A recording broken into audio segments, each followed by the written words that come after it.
Hola a todos los estudiantes de Coursera.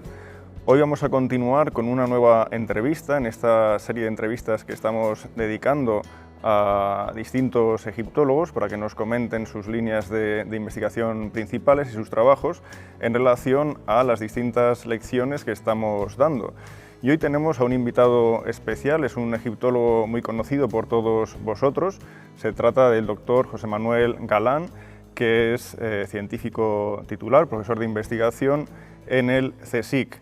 Él es muy conocido, entre otras cosas, por el proyecto Yehuti, que inició en el año 2001. Hola, buenos días. Hola, ¿qué tal, José?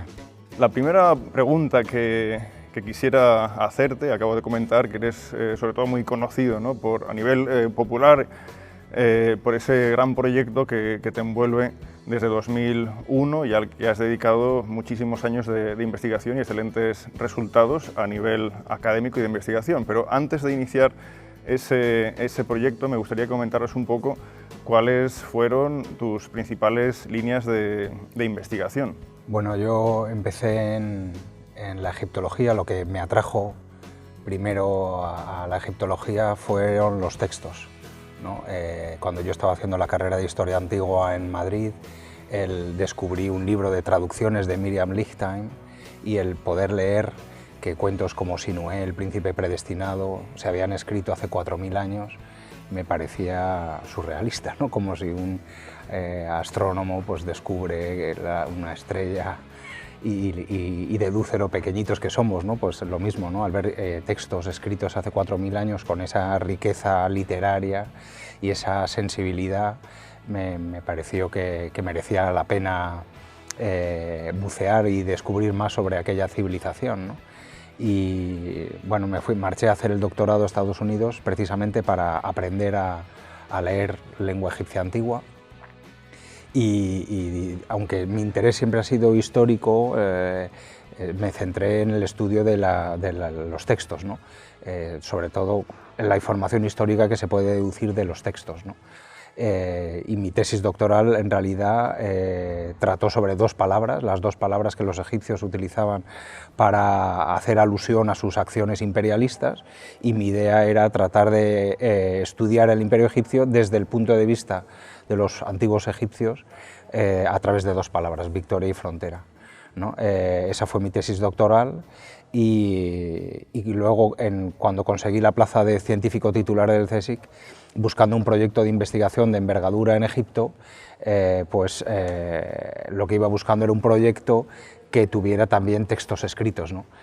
No solo que fuera arqueológico, sino que tuviera textos escritos, que era lo que a mí me interesaba principalmente, ¿no? ¿Y qué es lo que te llevó a la tumba de Yehuti? ¿Cuál fue ese proceso primero de elección de la figura de Yehuti? Supongo que los textos, por lo que acabas de comentar, desempeñarían un papel importante, pero ¿por qué Yehuti? ¿Y cómo llegas a esa tumba? Bueno, a mí me interesaba, dentro de la historia de Egipto, la formación del imperio egipcio y un poco la propaganda política que desde el poder se hacía de las acciones que los reyes llevaban a cabo, ¿no? Y por eso, como digo, hice la tesis doctoral sobre victoria y frontera, y luego cuando yo fui buscando a Egipto un proyecto de envergadura, lo que hice primero fue hacer una lista de tumbas de la época de Hatshepsut Tutmosis III, que es cuando se forma el imperio egipcio, y que fueran conocidas pero que no estuvieran todavía suficientemente investigadas, ¿no? Entre esa lista de unas 10 tumbas estaba la tumba de Yehuti, y al entrar en la tumba de Yehuti la realidad superó cualquier expectativa. Todas las paredes, lo que se podía ver entonces, porque parte de la tumba estaba cubierta con escombros, lo que se podía ver entonces superaba las expectativas. La fachada estaba enteramente decorada con inscripciones. Cuando te metías por el pasillo central, las paredes también conservaban inscripciones, y me pareció como lo que es, un libro abierto de historia, ¿no? Y después de esa primera visita estuve indagando a ver hasta qué punto era verdad que no estaba la tumba de Yehuti suficientemente estudiada. Cuando comprobé que muy poquito se conocía de ella, pues es cuando solicité el proyecto, ¿no? Entonces, el proyecto, aunque es un proyecto arqueológico, en realidad la razón de ser son las inscripciones y las inscripciones relacionadas con el Imperio egipcio, ¿no? Cuando llegas por primera vez a la tumba de Yehuti en ese año 2001, te encuentras con una tumba al lado de la población, llena de escombros, llena de basura también. Ya tienes cierta idea, ¿no?, de lo que te puedes encontrar, pero en ese año 2001 tú te hubieras imaginado la cantidad de campañas que le hubieras dedicado y la cantidad de descubrimientos asociados a la tumba que ibas a tener por delante. Bueno, cuando empezamos, en realidad cuando yo buscaba patrocinador para el proyecto en 2001, el proyecto que yo proponía era un proyecto de 5 años. ¿no? Y yo pensaba que en 5 años excavaríamos el interior de la tumba de Yehuti e incluso la restauraríamos, pero claro, mis cálculos estaban totalmente equivocados, no solo porque la tumba de Yehuti resultó ser más complicada de lo que parecía, sino porque excavando en el exterior, la excavación del exterior fue muchísimo más fructífera de lo que hubiéramos pensado. Nosotros pensábamos que en el exterior, por el hecho de estar tan cerca de la población moderna, de una tienda de alabastro en la que paraban decenas y decenas de autobuses todos los días, el exterior iba a dar poco juego, ¿no? Por ahí habían pasado ladrones, habían pasado egiptólogos en el siglo XIX, que eran peor que los ladrones, y pensábamos que no había mucho que hacer. Aún así, los 5 primeros años le dedicamos a excavar para sacar a la luz los patios de entrada de las tumbas, pero pensábamos que el objetivo era, digamos, de sacar a la luz la arquitectura completa de los monumentos funerarios. La sorpresa fue que la acumulación de tierra sobre los patios, que más o menos tenía unos 4 o 5 metros de potencia, tenía mucha más jugo de lo que esperábamos. ¿Por qué? Porque tanto los ladrones como los egiptólogos rápidamente entraban dentro de las tumbas, porque los ladrones pensaban que ahí estaban los tesoros y los egiptólogos pensaban que ahí estaban las inscripciones y por tanto la enjundia para la historia, ¿no? Y el conocimiento de la cultura egipcia. Y tanto ladrones como egiptólogos despreciaban el exterior. Y curiosamente el exterior, que era lo más vulnerable, es lo que quedó más intacto, ¿no? Y tú lo sabes bien, ¿no? A pocos centímetros de la superficie del suelo moderno encontramos un enterramiento intacto del año 1000 a.C., pero no solo eso, sino que en toda la superficie, a 20 centímetros del suelo, salían conos funerarios, shaptis de distintas épocas, y realmente es sorprendente el volumen de hallazgos, ¿no? Y es que todos pasaban por encima sin tocar, ¿no? Y eso también es extrapolable al interior de las tumbas. Por ejemplo, al lado de la tumba de Yehuti de Geri, que es el centro de nuestro proyecto, descubrimos hace unos años la tumba de otro oficial de la dinastía XVIII que se llama Baki. Cuando entramos por primera vez en la superficie encontramos papeles de periódico, porque el sitio se había utilizado como cuarto de baño, y encontramos papeles de periódico que se habían utilizados para limpiarse, claro, con la fecha del año 70, más o menos 72, 73. Es decir, que la tumba esa estaba abierta en el año 70-72, se había utilizado como cuarto de baño y tú dirías, bueno, pues no hay nada que hacer. Pues no era así. Después de limpiar la superficie un poquito asquerosa que pudiera haber dentro, se quedaba 1 metro de terreno encima del suelo natural de la tumba, con un montón de información de reutilización de la tumba en época grecorromana y en el nivel inferior del primer propietario de la dinastía XVIII. Es decir, que aun habiéndose utilizado la tumba como corte de baño, debajo había mucha información. Este año, por ejemplo, en el 2015, hemos redescubierto la tumba del sucesor de Yehuti como supervisor del tesoro, un tal Yehuti Nefer, que fue supervisor del tesoro en época de Tutmosis III. Su tumba fue descubierta por Champollion y por Hipólito Rossellini en 1829. Hipólito Rossellini se lleva las jambas y el dintel de la puerta de entrada a Florencia, y el interior ellos ven que está revuelto y no les interesa, ¿no? Y piensan además que lo que se ve de las paredes por dentro no conserva decoración, y así lo anota Champollion en su cuaderno: no hay decoración dentro, no tiene interés. Pero claro, dentro hay 1,5 metros de potencia de terreno, y en el futuro esperemos que cuando descubramos quede algo de la decoración original. Es decir, que hay veces que donde parece que no hay nada, precisamente es ahí donde puede saltar la sorpresa, ¿no? Estás hablando de la excavación de Yehuti, de varios descubrimientos que habéis realizado recientemente. Es evidente que se trata de una gran excavación.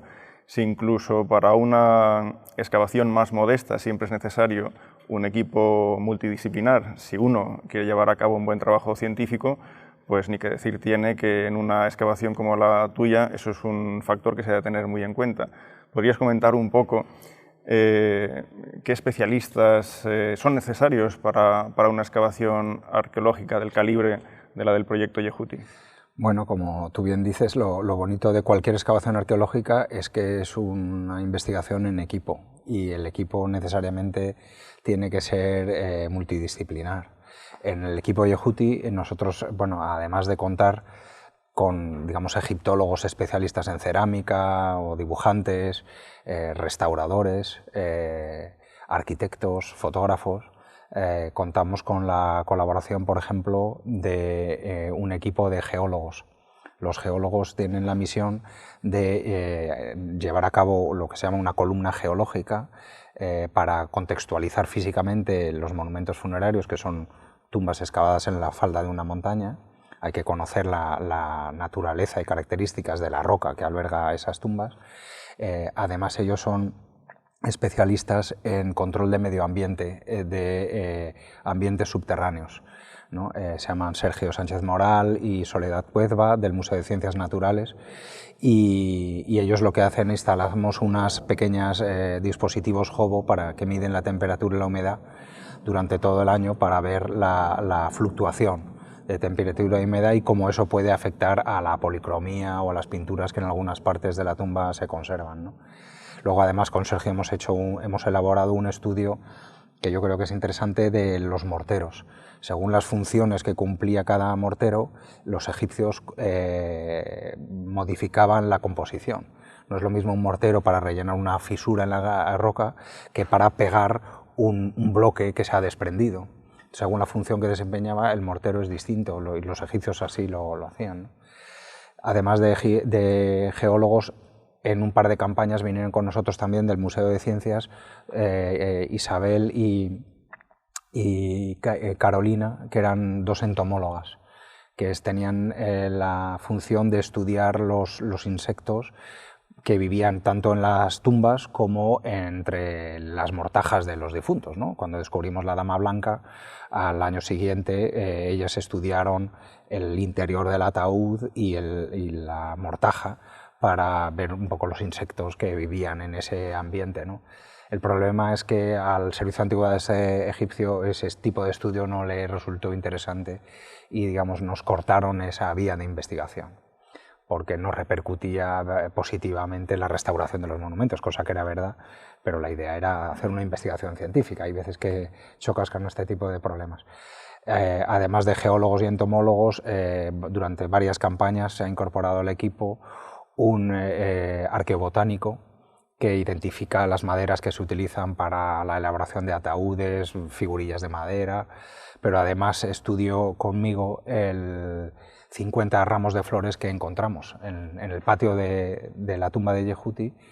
500 años después, en torno al año 1000, en la dinastía 21, se reutilizó el espacio para enterrar otros individuos, ¿no? Y como consecuencia de uno de esos enterramientos, porque al difunto se le despedía con flores, como hacemos nosotros, pues se enterraron en un agujero en el suelo 50 vasijas rotas y conseguimos rescatar 50 ramos de flores secas de hace 3000 años. Algunos de esos ramos ya están en el Museo de Luxor, y con Ahmed Fahmy, que es el arqueobotánico de la Universidad de Helwan en Egipto, estudiamos las especies de esos ramos de flores, que eran sobre todo persea, pero también había una especie que se llamaba Syrian plum o rosácea, incluso vid. Luego, recientemente hemos descubierto dentro de la tumba de Geri que la cámara sepulcral se reutilizó en el siglo II a.C. para depositar momias de animales, sobre todo ibis y halcones. Tenemos cientos de momias de animales y para estudiarlas se dedican a ello Chisco, Francisco Bosch, que es especialista en época grecorromana, Salima Ikram, que es especialista en momias de animales, y se une al proyecto Megan Spitzer de la institución Smithsonian de Washington, que es especialista en arqueozoología, ¿no? Sobre todo en la identificación de aves. ¿no? Y con ella estamos elaborando un estudio que tiene resultados también sorprendentes, porque a primera vista parecían todo ibis y halcones, pero gracias al estudio minucioso de los restos, sabemos que además se enterraron águilas, se enterraron gavilanes, muchos tipos de rapaces, búhos, pelícanos, y a través de las momias podemos hacernos un poco una idea de la fauna de aquel entonces, ¿no? No sé si me olvido de algún otro especialista. También en el pasado encontramos un pequeño papiro muy doblado, muy difícil de desdoblar, y invitamos al proyecto a la especialista en papiros del Museo Británico, que se llama Bridget Leach, y ella vino con nosotros una expedición para solo desdoblar el papiro, que era un papiro mágico de la dinastía 21.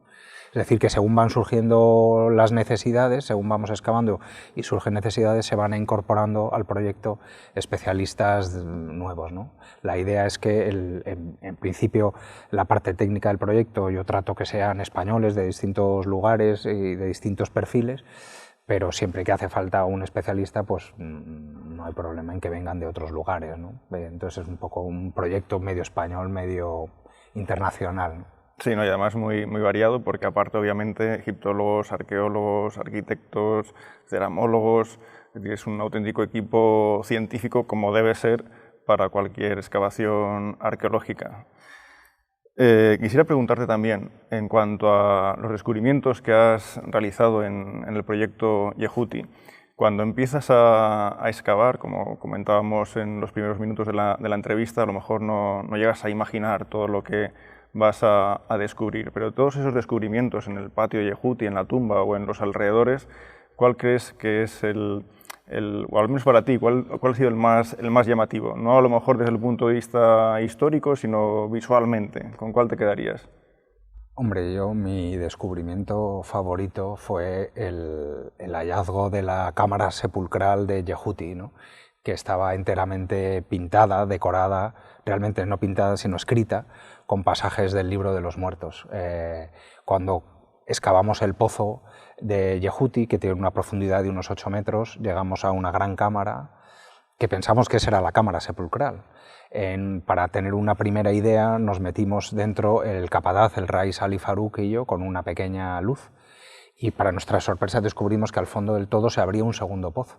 Ese segundo pozo además era de difícil acceso porque estaba rodeado de grandes bloques de piedra que amenazaban con caerse. El capataz, a pesar de ir vestido con una galabella que dificulta un poco el movimiento, bajó como un gato, y yo, que soy más torpón, pues necesité su ayuda.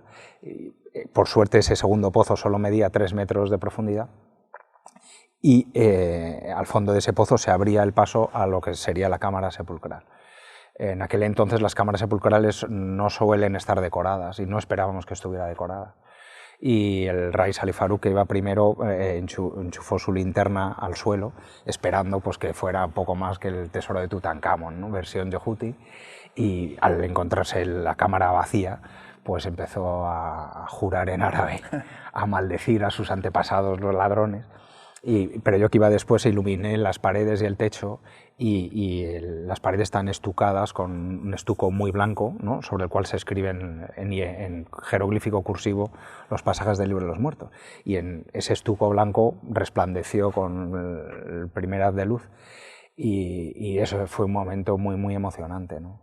Y luego el estudio que ahora llevamos a cabo con Lucía Díaz Iglesias, que ahora tiene una beca postdoctoral en Basilea. Ella es especialista en textos funerarios, con ella estamos estudiando muy en detalle el Libro de los Muertos de Yehuti, y en realidad hay hallazgos que no ocurren en el campo, sino que ocurren en el despacho, que son casi igual de emocionantes, ¿no? Con ella hemos ido no solo estudiando los pasajes que se ven en la pared ahora, sino hemos recogido los fragmentos caídos en el suelo y hemos podido recomponer las partes que faltan, ¿no? Y hemos ido completando la versión de Yehuti. Y eso es algo, digamos, casi igual de emocionante, ¿no? Y la importancia del Libro de los Muertos de Yehuti creo que es sobresaliente. O sea, es uno de los primeros ejemplares del Libro de los Muertos.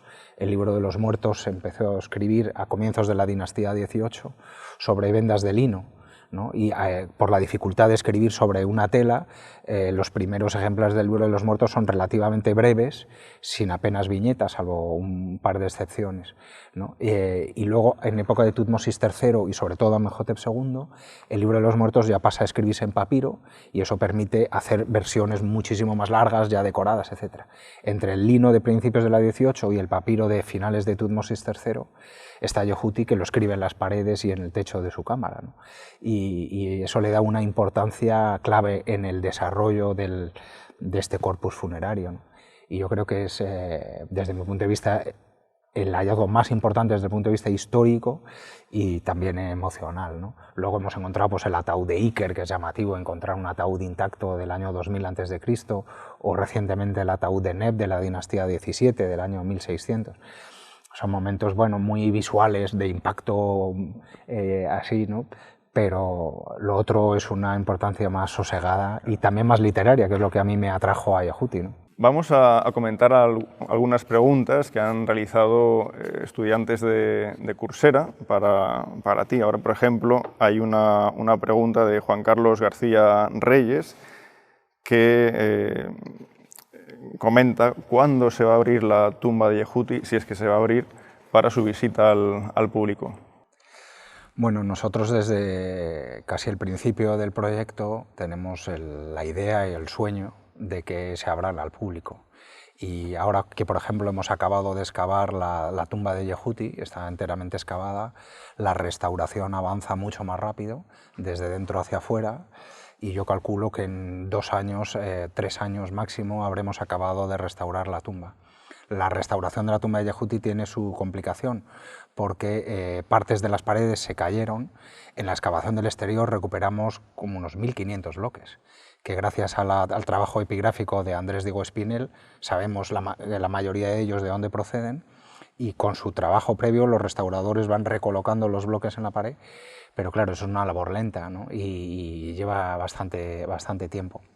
Además, con los arquitectos, con Joan Ibars, Carlos Cabrera y Ignacio Forcadell, lo que estamos haciendo ahora es aprovechar la circunstancia de que el techo de Yehuti está enteramente roto, y entonces al estar enteramente roto lo que estamos haciendo es enganchar al techo unas planchas de metal para dar seguridad plena a todo el interior de la tumba, ¿no? Para poder hacerla visitar. Y aprovechando que tenemos este falso techo de metal, en las esquinas estamos colocando luces LED que iluminan los relieves de arriba a abajo, casi como si fuera el Museo de Berlín, ¿no? Es casi la primera tumba que se va a abrir al público iluminada de arriba a abajo, sin tener cables ni luces por el suelo, ¿no? Y ya hemos acabado de poner el techo de metal casi hasta la entrada, este año terminaremos, y la iluminación. Entonces solo queda, digamos, rehacer la entrada a la tumba de Yehuti. En el año 1909 el Servicio de Antigüedades, para evitar el expolio de la tumba de Yehuti, y puesto que tenía la fachada decorada, construyó una pequeña caseta de protección en diciembre de 1909. Claro, para aquel entonces estaba bien, pero ahora es bastante feucha, ¿no? Entonces nuestra idea es echarla abajo y hacer un cerramiento, digamos, moderno, que dé al espacio un aire como si estuviera abierto, porque originalmente estaba al aire libre, y a la vez protegido y de una forma un poquito más coherente, ¿no? Y eso es una obra que tendrá que hacer Nacho. Lo estudiaremos la campaña de 2016 para ejecutar, yo creo, el proyecto en 2017. Entonces, a lo mejor yo espero que para 2018 o 2019 pueden estar abiertas. A la vez hemos empezado ya a restaurar la tumba de Geri, que también, salvo el estudio de las momias de animales, la tumba está enteramente excavada. Y ya hemos empezado otra vez a poner los bloques caídos en la pared, en este caso son como unos 150. Y yo creo que esto es más fácil, en 2 o 3 años también estará terminado, o sea que para 2019 podrían estar las tumbas de Yehuti y de Geri visitables al público. Inshallah. Nunca se sabe lo que puede ocurrir. Ojalá. Tenemos otra pregunta de José Ramón Martínez, una pregunta obvia y necesaria, ya que estamos hablando todo el rato de Yehuti, y es ¿quién era Yehuti? Bueno, Yehuti era, lo sabemos porque una de las inscripciones de la fachada es un currículum vitae del propietario, donde va enumerando uno por uno todo lo que él hizo en vida como burócrata de la administración real, ¿no? Él fue sobre todo Su cargo principal fue supervisor del tesoro bajo el reinado conjunto de Hatshepsut y Tutmosis III. Como supervisor del tesoro, él era el encargado de recaudar de los gobernadores locales el impuesto, digamos, en metales, en piedras semipreciosas, en maderas, etc. Y también, digamos, de algún territorio circundante, ¿no? Por ejemplo, él fue el encargado de registrar por escrito las maravillas que llegaron a Tebas en el año 9 de Hatshepsut, provenientes del Cuerno de África, del Punt, ¿no? Y como supervisor del tesoro, él fue responsable de ello, ¿no? Además, como supervisor del tesoro, él era responsable de todo lo que él había recaudado, dirigirlo a los principales templos para adornar las partes más significativas, como podían ser las puertas de madera, los obeliscos, etc., ¿no? Entonces, lo que yo siempre digo es que recaudando con los impuestos con una mano y llevándolos al templo con otra, él se quedaría un porcentaje significativo que le permitió construir su monumento funerario, ¿no? Su monumento funerario, por otro lado, no es muy grande.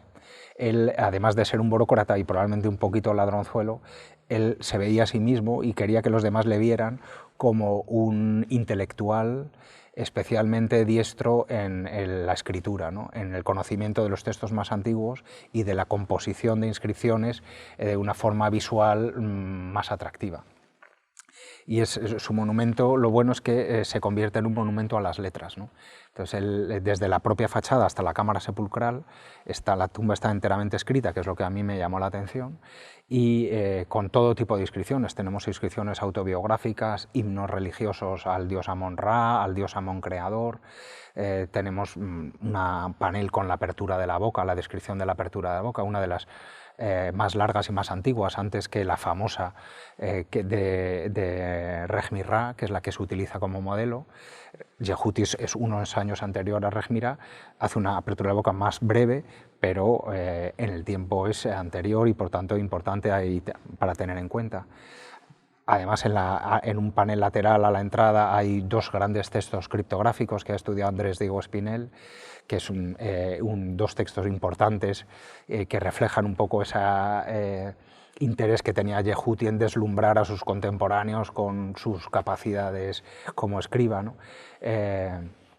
O sea que Yehuti es, bueno, un burócrata, supervisor del tesoro de la reina Hatshepsut, pero a la vez un intelectual que refleja un poco la época también. La época de Hatshepsut yo la comparo con el Renacimiento, ¿no?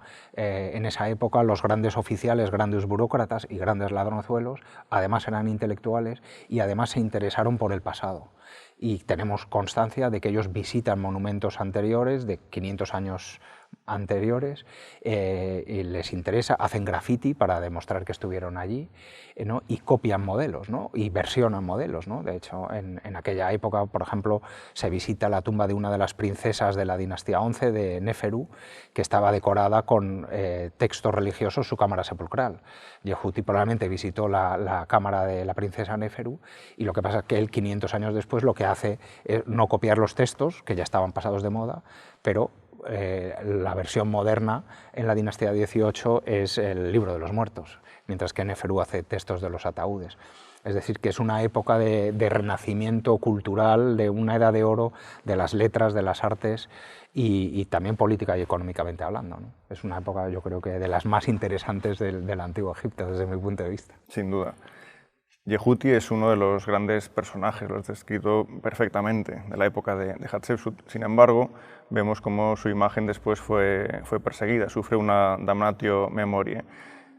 ¿Cuál es tu opinión respecto a esta damnatio memoriae? ¿Tú crees que puede vincularse a la propia caída de Hatshepsut a partir de ese año 40 y pico de Tutmosis III, cuando se persigue la memoria de Hatshepsut? ¿O crees que a lo mejor la damnatio memoriae de Yehuti nada tiene que ver con este proceso y puede deberse tal vez a, bueno, pues a rencillas entre los grandes poderes tebanos? El problema de las damnatio memoriae en general es que, aunque pretenden hacerse de forma sistemática, no son tan sistemáticas como a nosotros nos gustaría. Y cuando se formula una hipótesis, siempre hay casos casi que pueden utilizarse para argumentar otra cosa, ¿no? es curioso que, bueno, Hatshepsut sufre damnatio memoriae. Al principio se creía que era Tutmosis III, su hijastro, que, digamos, habiendo sufrido el gobierno de su madrastra, pues arremete contra ella. Hoy se sabe que no es así, que más bien hay que relacionar la damnatio memoriae de la propia reina Hatshepsut con la transición de Tutmosis III a Amenhotep II, e incluso asignársela más a Amenhotep II que a Tutmosis III. Pero bueno, ahí hay unos interrogantes que todavía tienen que resolverse. En el caso de los oficiales de Hatshepsut es curioso que hay algunos que sufren damnatio memoriae también, como Senenmut o como Yehuti. Siempre se había asociado la damnatio memoriae de los altos oficiales de Hatshepsut a la propia reina, pero hay muchos otros oficiales de Hatshepsut que no sufren damnatio memoriae, ¿no? Y que sus estatuas, por ejemplo, estaban colocadas a la entrada de Karnak, no ya sus tumbas, estatuas en el templo de Karnak que no sufrieron ningún daño y que permanecieron ahí durante bastante tiempo. En ese sentido, tratar de entender la damnatio memoriae que sufre Yehuti en su monumento, que es el único documento histórico que tenemos de Yehuti, no tenemos estatuas de él en otros lugares, pues es un poco complicado, ¿no? Y tal vez sea más seguro tratar de vincular su damnatio memoriae con algo más bien de tipo familiar, ¿no? Alguien que obviamente pues no tenía especial amor a Yehuti por las razones que fueran y que decide borrar su monumento, ¿no? El nombre sistemáticamente de su monumento. Lo que ocurre es que dentro de su monumento también hay contradicciones. Por ejemplo, el nombre de Yehuti está borrado de toda la parte de arriba del monumento, pero los conos funerarios, por ejemplo, que se colocaban en la fachada, no sufren damnatio memoriae. ¿Por qué no sufren damnatio memoriae? Dice, bueno, porque a lo mejor cuando se lleva a cabo los conos ya se han caído al suelo, están por el suelo, incluso a lo mejor cubiertos con tierra la mayoría de ellos, y los agresores los desprecian. Ya, pero es llamativo. En Yehuti hemos recogido, yo creo que ahora actualmente tenemos 400 conos funerarios de Yehuti. Que no se entretuvieron en borrar el nombre de un par de ellos, por lo menos. Pues no, los conos funerarios no sufren damnatio memoriae a pesar de estar en la fachada. Otro lugar que tampoco sufre damnatio memoriae es la cámara sepulcral. El libro de los muertos de Yehuti conserva intacto el nombre de Yehuti. Dices, bueno, pero es que a lo mejor la cámara sepulcral en ese momento está bien accesible porque parte del techo había colapsado. Vale. Quiero decir que la situación es peculiar. Luego, incluso en el monumento funerario de Yehuti se observa que es el padre el que se lleva siempre la peor parte, ¿no? Yehuti no se casó, no tiene hijos, y en las escenas de banquete aparece siempre representado con el padre y la madre. Y curiosamente la madre se salva, el nombre de la madre se salva algunas veces de la damnatio, y cuando se le aplica a la cara es simplemente la nariz, los ojos, la boca, pero se la conserva bastante bien, mientras que el padre, ¡buah!, se arremeten con él de la forma más bestia, ¿no? Y en las estatuas del fondo pasa lo mismo. Hemos recuperado la cabeza de la estatua de la madre y su nombre se conserva, pero la cabeza del padre ha desaparecido y el nombre está también perdido. Entonces parece que la damnatio de Yehuti pudiera estar relacionada con su padre, más que con él realmente, o él y su padre. Y a ello se le suma una peculiaridad, y es que el nombre del padre de Yehuti parece semítico, ¿no? Se llama Abuti, y el escriba lo escribe de 3 formas distintas tratando de reproducir fonéticamente el nombre, lo que se solía hacer para nombres extranjeros, sobre todo semíticos. Entonces, ¿es que Yehuti sufre damnatio memoriae porque su padre es de origen semítico? Bueno, ahí quedan interrogantes que casi hacen más interesante la figura de Yehuti, pero lo bonito es formularse las preguntas aunque no tenga respuestas, pero ser consciente que hay un problema y que aunque no lo sepamos resolver, hay un problema, ¿no? En las últimas campañas ha realizado varios descubrimientos bastante llamativos, importantes, que relacionan el área de excavación con la dinastía XVII. Sin ir más lejos, pues has encontrado una tumba de la dinastía XI, pero con un contenido vinculado a la XVII, con decenas y decenas de cuerpos, y así otros muchos hallazgos vinculados con esa dinastía. Todos sabemos que en el área de Drah Bol Naga estuvo la necrópolis real, o al menos parte de la necrópolis real de los reyes tebanos de las dinastías XVI-XVII, y que en las cercanías de la tumba de Yehuti se halló hace pocos años precisamente la tumba de uno de esos reyes Intef. ¿Crees que estás cerca o tienes indicios de estar cerca de alguna tumba real de la dinastía XVII?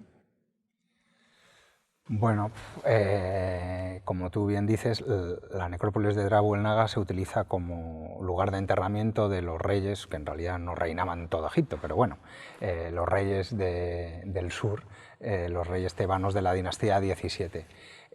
Y muy cerquita de nosotros, a unos menos de 100 metros, el Instituto Arqueológico Alemán, dirigido por Daniel Pols, descubrió la base de la pirámide de Nubjeperra-Intef, un rey de la dinastía XVII. En esa misma zona se descubrieron los ataúdes de otros Intef que están ahora en el Museo Británico y en el Louvre, ¿no? Y además, más al norte se descubrió el ataúd del rey Kamose y de la reina Hotep. Es decir, Drabul Naga es un lugar importante para estudiar la dinastía XVII y comienzos de la XVIII, ¿no? Además, recientemente Daniel Pols también cree haber encontrado la tumba de Amenhotep I, justo encima de nuestra excavación, ¿no? Por el tamaño de la tumba, la planta, etcétera, aunque no tiene evidencia escrita, pero él piensa que esa debe ser la tumba de Amenhotep I. Nosotros, nuestro área de excavación, nuestra concesión, que nos da el Servicio de Antigüedades egipcio, es relativamente pequeña. Dentro de nuestra parcelita, ¿pudiera haber alguna tumba real? No lo sé. Por ahora lo que sí estamos descubriendo es tumbas de personajes relacionados con la familia real y miembros de la élite de la dinastía XVII. Tenemos evidencias de un Sanesu, de un príncipe llamado Intefmose. Probablemente tenemos su tumba porque hemos encontrado la parte de un obelisco que estaría colocado a la entrada de la capilla de adobe, una gran inscripción, una estela dedicada también a su memoria. Tenemos evidencias de Ahmose Sapair, hemos encontrado un lino que la inscripción dice explícitamente lino realizado para Ahmose Sapair. Tenemos en 2014 encontramos un ataúd rishi de un tal Neb, no sabemos muy bien qué cargo desempeñó o qué relación tenía con la familia real, pero el ataúd realmente, claramente pertenece a un miembro de la élite. En realidad, a mí me da un poco igual si descubrimos una tumba real o no. No vamos buscando nada en concreto, vamos buscando información sobre este periodo interesante y yo mi experiencia casi me indica que hay más información en las tumbas de los nobles que de los reyes.